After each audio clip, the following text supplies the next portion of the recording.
Hello friends, welcome back to Joblet YouTube channel.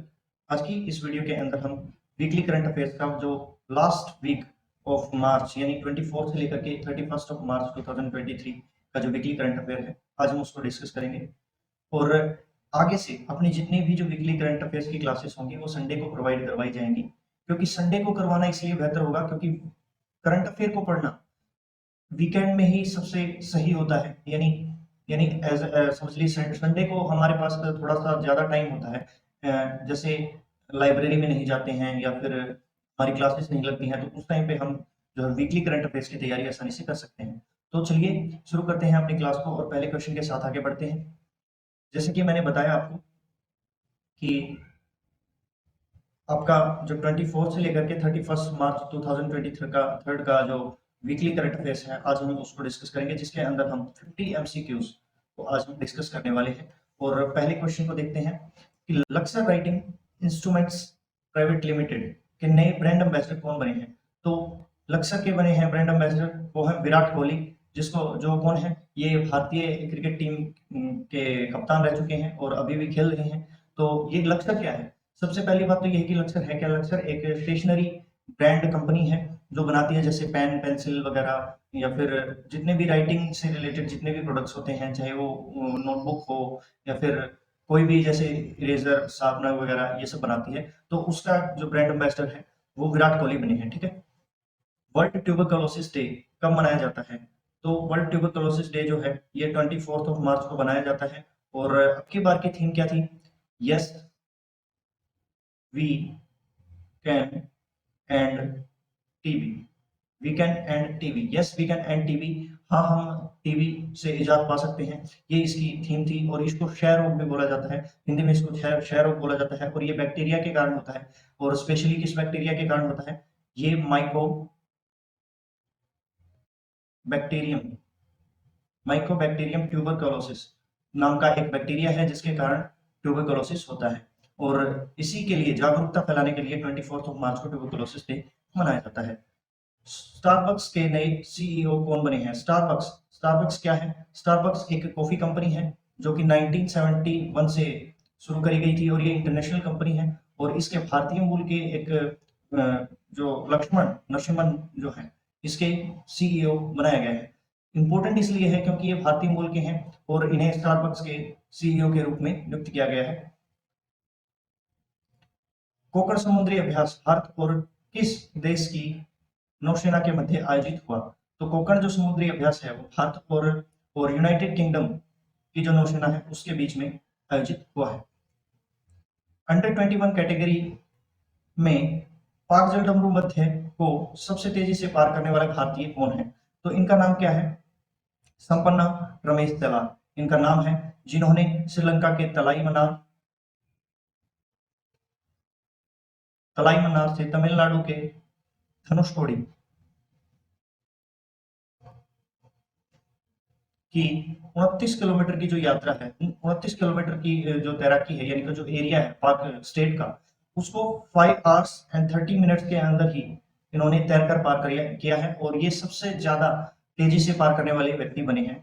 तो ये ज्यादा इंपॉर्टेंट क्वेश्चन है और एक ना एक पेपर के अंदर आपको देखने को मिलेगा कि सपना रमेश सलार का संबंध किस किस से है।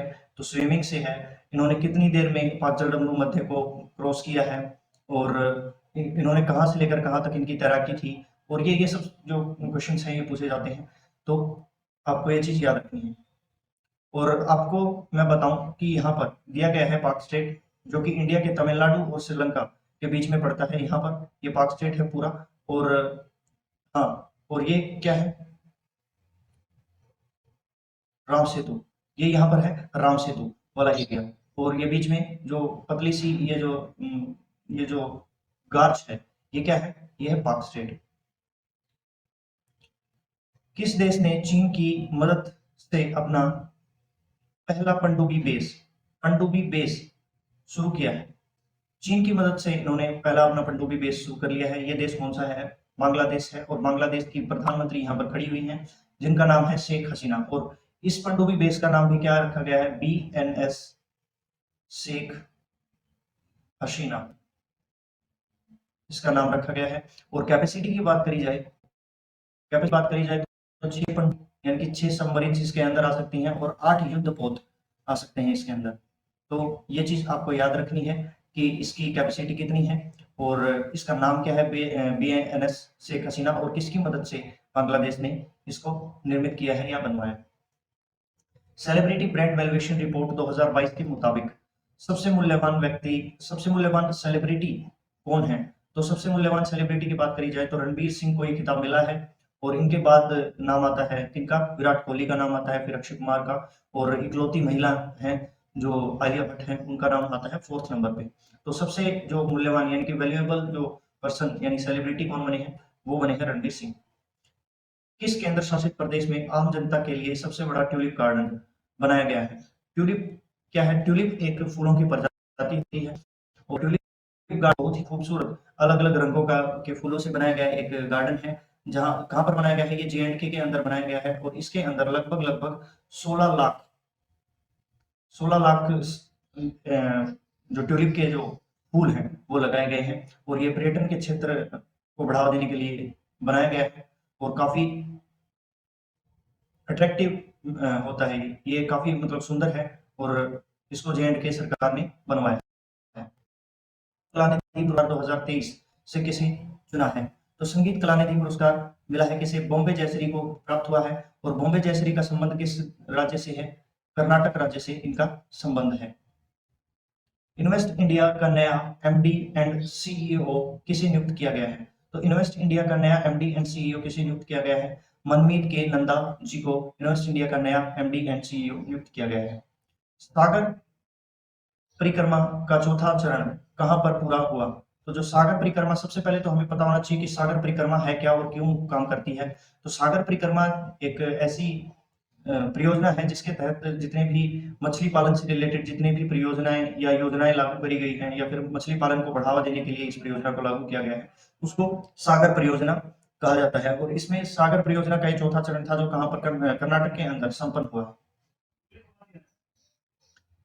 मिसेस इंडिया 2023 का खिताब किसने जीता है?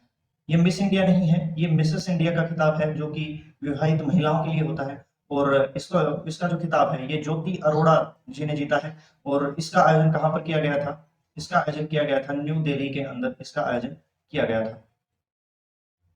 किस राज्य में पहली बार ट्रेन चलाई जाएगी, इलेक्ट्रिक ट्रेन चलाई जाएगी, सॉरी। तो पहली बार जो इलेक्ट्रिक ट्रेन है वो कहां पर चलाई जाएगी? ये मेघालय के अंदर चलाई जाएगी और इसकी जो केंद्र सरकार ने इसको मंजूरी दे दी है। तो आईएसएसएफ निशानेबाजी विश्व कप 2023 का आयोजन कहां किया जा रहा है? तो आईएसएसएफ यानी इंटरनेशनल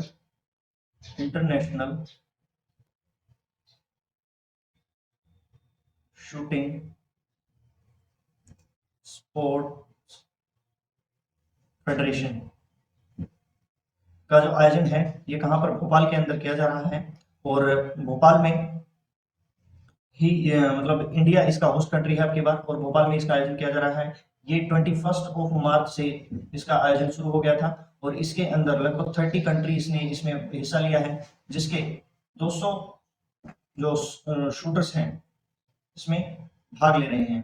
तो ये चीज, इतनी चीजें आपको याद होनी चाहिए कि आईएसएसएफ का फुल फॉर्म याद होना चाहिए, कब इसकी शुरुआत हुई है, कहां पर ये होस्ट हो रहा है यानी भोपाल के अंदर हो रहा है, कितनी कंट्रीज ने इसके अंदर भाग लिया है और कितने शूटर्स इसके अंदर आए हैं। और लास्ट में हम जब ये कंप्लीट हो जाएगा तब हम इसकी जो पदक तालिका है उसके बारे में भी बात करेंगे, ठीक है।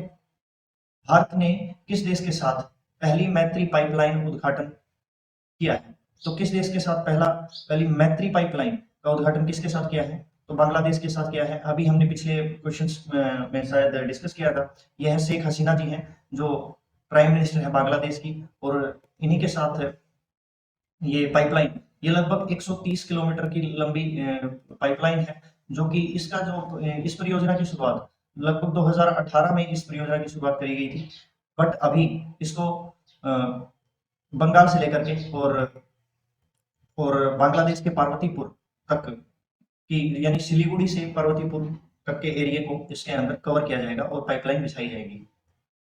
एशियाई बिलियर्ड्स चैंपियनशिप का खिताब किसने जीता है? तो एशियाई बिलियर्ड्स चैंपियनशिप का खिताब जीता है पंकज आडवाणी ने जीता है और ये कहां पर हुआ था? ये कतर के दोहा में इसका आयोजन हुआ था और इनका ये 9th टाइटल है, यानी कि 9वीं बार इन्होंने ये टाइटल को जीता है। किस देश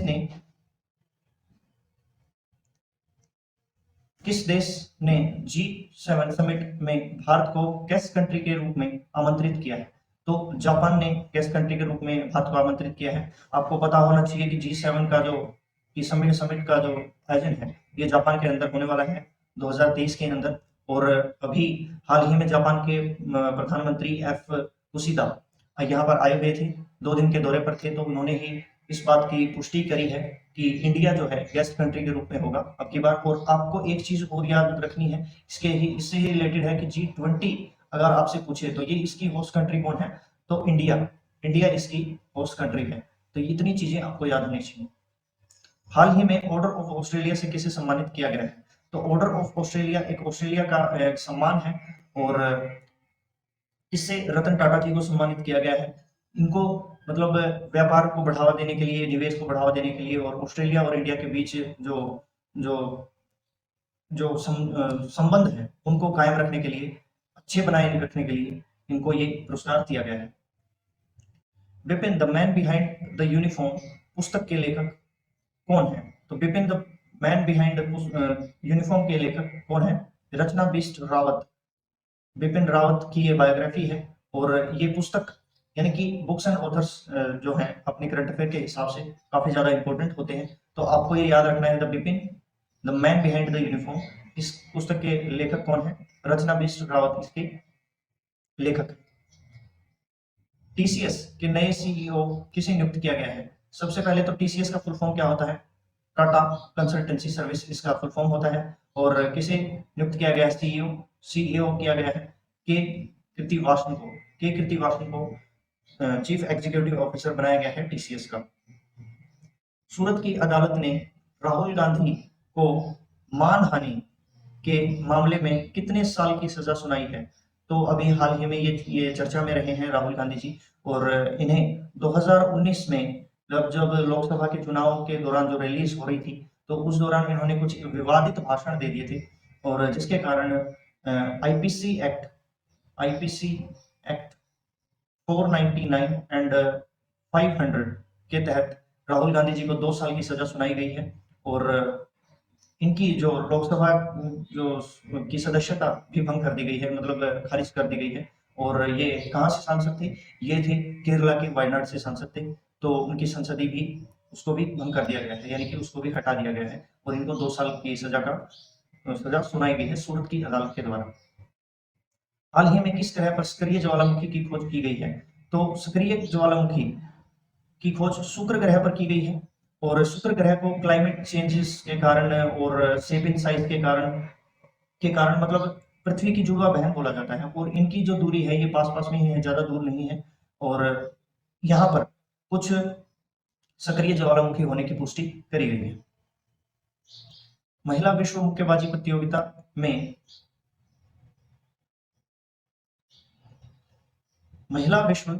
प्रतियोगिता में नीतू घनघस और स्वीटी बुरा ने कौन सा पदक जीता है? तो इन दोनों ने कौन सा पदक जीता है? स्वर्ण पदक जीता है और ये इंडिया के लिए और स्पेशली हरियाणा के लिए बहुत गर्व की बात है। नीतू घनघस जो है ये भिवानी से बिलोंग करती हैं, भिवानी जिले से बिलोंग करती हैं और स्वीटी बुरा जो है ये हिसार जिले से बिलोंग करती हैं। और ये काफी ज्यादा इंपॉर्टेंट क्वेश्चन है, एक ना एक पेपर के अंदर आने वाला कोई भी पेपर हो उसके अंदर ये 101% ये जो क्वेश्चन है ये टिक कर लेना, वेरी इंपॉर्टेंट, टिक कर लेना इसको। तो ये आने वाला ही है, 100% आता है और हम डेली एक क्वेश्चन डालते हैं। अपनी जो कम्युनिटी टैब है उसके अंदर डेली एक क्वेश्चन डाला जाता है। तो आप चाहें तो उस क्वेश्चन का आंसर आप रोज देने की कोशिश करिए, क्योंकि वो बहुत ही मोस्ट इंपोर्टेंट क्वेश्चन होते हैं और पेपर के अंदर आने वाले क्वेश्चन होते हैं। ऐसे क्वेश्चन हमारी कम्युनिटी टैब के अंदर डाले जाते हैं। आगे बढ़ते हैं।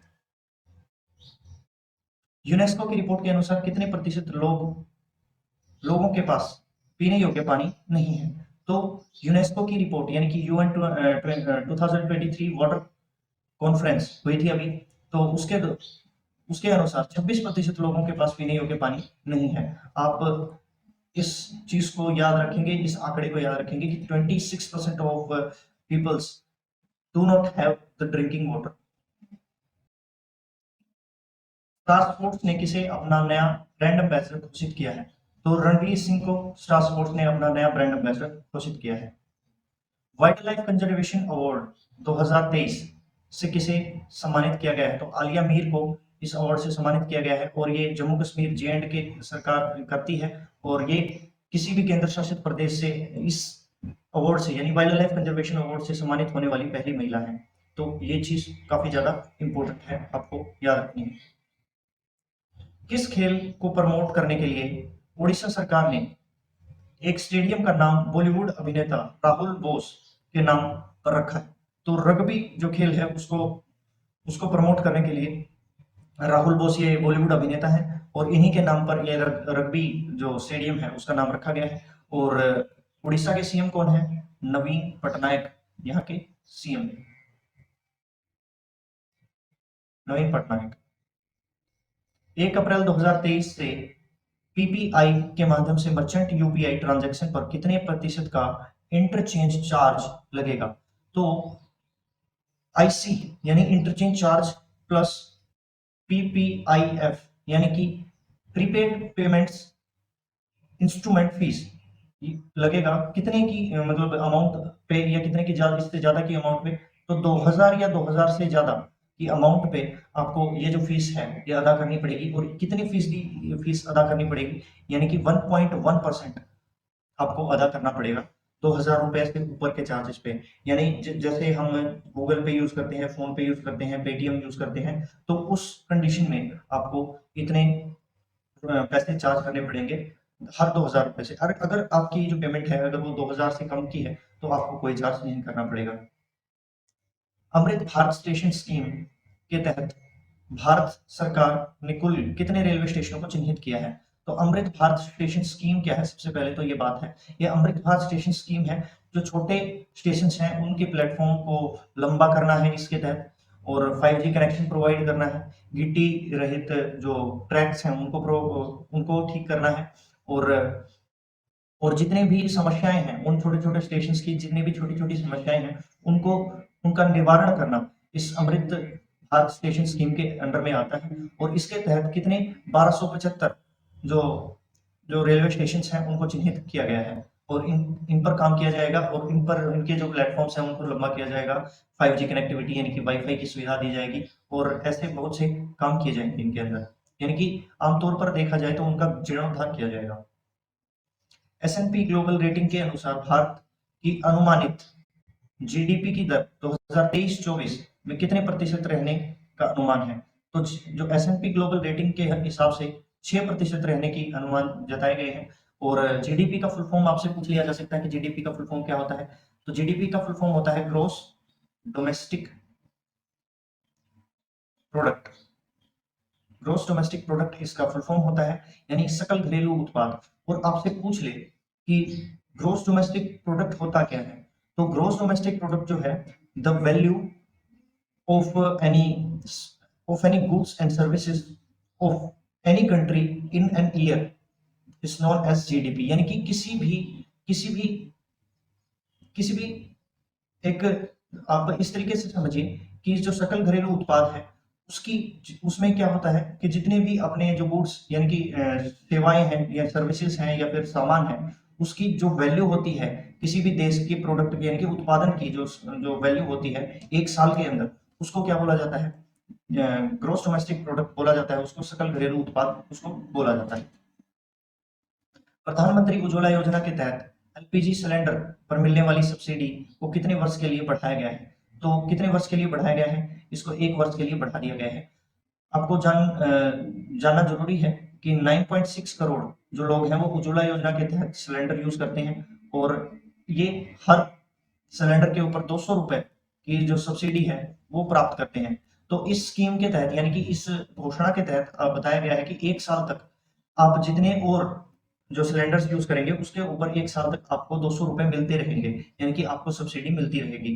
और ये जो उज्ज्वला योजना की शुरुआत कब करी गई थी? ये करी गई थी 1 अप्रैल 2016 को इसकी शुरुआत करी गई थी। तो इस चीज को आपको याद रखना है। और ये किसके लिए की करी गई थी? स्पेशली बिलो पॉवर्टी लाइन की जो बीपीएल परिवार की जो महिलाएं हैं उनके लिए करी गई थी, ताकि वो एलपीजी सिलेंडर्स का यूज कर सके और ताकि उन्हें एक एक दूसरा ऑप्शन मिले।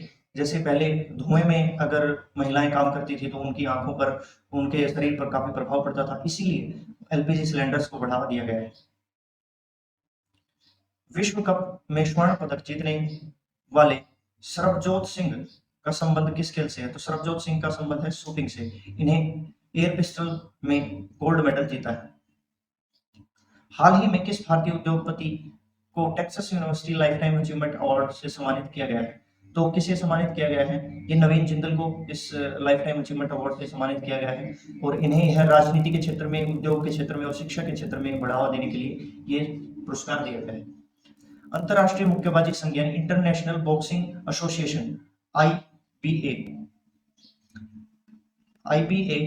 का उपाध्यक्ष किसे चुना गया है? तो आईबीए के जो उपाध्यक्ष हैं ये अजय सिंह को चुना गया है। ये कौन है? Boxing federation of India, boxing federation of India के ये अध्यक्ष हैं। ये बॉक्सिंग फेडरेशन ऑफ इंडिया के अध्यक्ष हैं जिन्हें आईबीए यानी कि इंटरनेशनल बॉक्सिंग एसोसिएशन का उपाध्यक्ष चुना गया है और ये उपाध्यक्ष हैं तीसरे नंबर के, थर्ड नंबर के ये उपाध्यक्ष बने हैं। इनके अलावा 2 और उपाध्यक्ष हैं और इनका जो कार्यकाल है एज ए उपाध्यक्ष ये 2020 तक काम करेंगे। मैसूत ओजिल ने हाल ही में अंतरराष्ट्रीय फुटबॉल से संन्यास की घोषणा कर दी है। वह किस देश के खिलाड़ी हैं? तो वे किस देश के खिलाड़ी हैं? ये फुटबॉल से रिलेटेड हैं और ये जर्मनी के खिलाड़ी हैं जिन्होंने हाल ही में अपने रिटायरमेंट की घोषणा करी है। ठीक है। भारत सरकार के न्यू इंडिया लिटरेसी प्रोग्राम के तहत कितने वर्ष या इससे अधिक आयु के बच्चों को साक्षर करने का प्रावधान है? तो न्यू इंडिया लिटरेसी प्रोग्राम के तहत 15 वर्ष या उससे अधिक के जितने भी जो बच्चे हैं उनको शिक्षित करने के लिए एक प्रोग्राम चलाया गया है जिसका नाम है न्यू इंडिया लिटरेसी प्रोग्राम चलाया गया है। और आपको जानकर हैरानी होगी कि 2011 की जो जनगणना है उसके हिसाब से देखें तो 26 करोड़ निशिक्षित जो बच्चे हैं वो यहाँ पर रिकॉर्ड में दर्ज किए गए थे, तो उन्हीं के लिए ये स्कीम चलाई गई है। भारत सरकार का डीसी क्लेम प्लेटफॉर्म क्या है? तो डीसी क्लेम प्लेटफॉर्म जो है ये फसल बीमा क्लेम पोर्टल है, यानी कि इसके तहत जो जिस मतलब एक हिसाब से किसानों के लिए बनाया गया है कि जिन्होंने अपना जो बीमा करवाया हुआ था फसल का और किसी भी आपदा के कारण, चाहे सूखा, बाढ़ या किसी भी अन्य आपदा के कारण अगर उनकी फसल खराब हुई है तो उनको क्लेम मुहैया कराया गया है। और 23 मार्च को नरेंद्र सिंह तोमर ने, जो केंद्रीय मंत्री हैं, कृषि केंद्रीय मंत्री हैं नरेंद्र सिंह तोमर, उन्होंने हरियाणा, राजस्थान, हिमाचल प्रदेश, यूपी, उत्तराखंड और छत्तीसगढ़ जैसे जो राज्य हैं उनके अंदर 1260 करोड़ रुपए एक ही क्लिक के अंदर डीसी क्लेम प्लेटफॉर्म के माध्यम से इतने करोड़ रुपए आवंटित कर दिए हैं किसानों को, इंडिविजुअली एक एक किसान को उनके खाते के अंदर डाल दिए गए हैं डीसी क्लेम के थ्रू।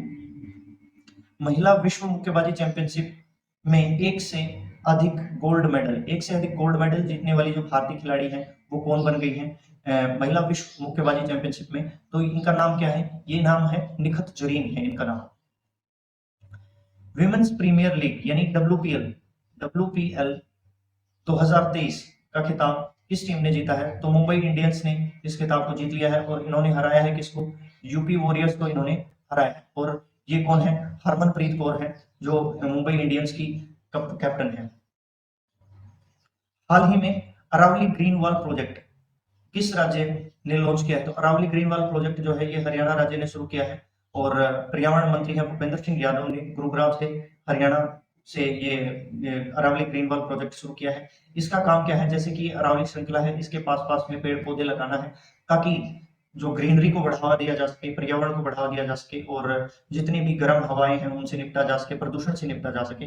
तो आई होप कि ये जो वीडियो है ये आपको अच्छी लगी होगी, इंफॉर्मेटिव लगी होगी। मिलते हैं अगली वीडियो के साथ। और इसके अलावा हमारी जो स्टैटिक जीके की जो क्लासेस हैं या फिर मैथमेटिक्स की क्लासेस हैं और जॉब रिलेटेड इंफॉर्मेशन भी आपको इस चैनल के थ्रू प्रोवाइड करवाई जाती हैं। और आई होप कि ये जो वीडियो है ये आपको अच्छी लगी होगी, इंफॉर्मेटिव लगी होगी। Thank you for watching this video. जय हिंद।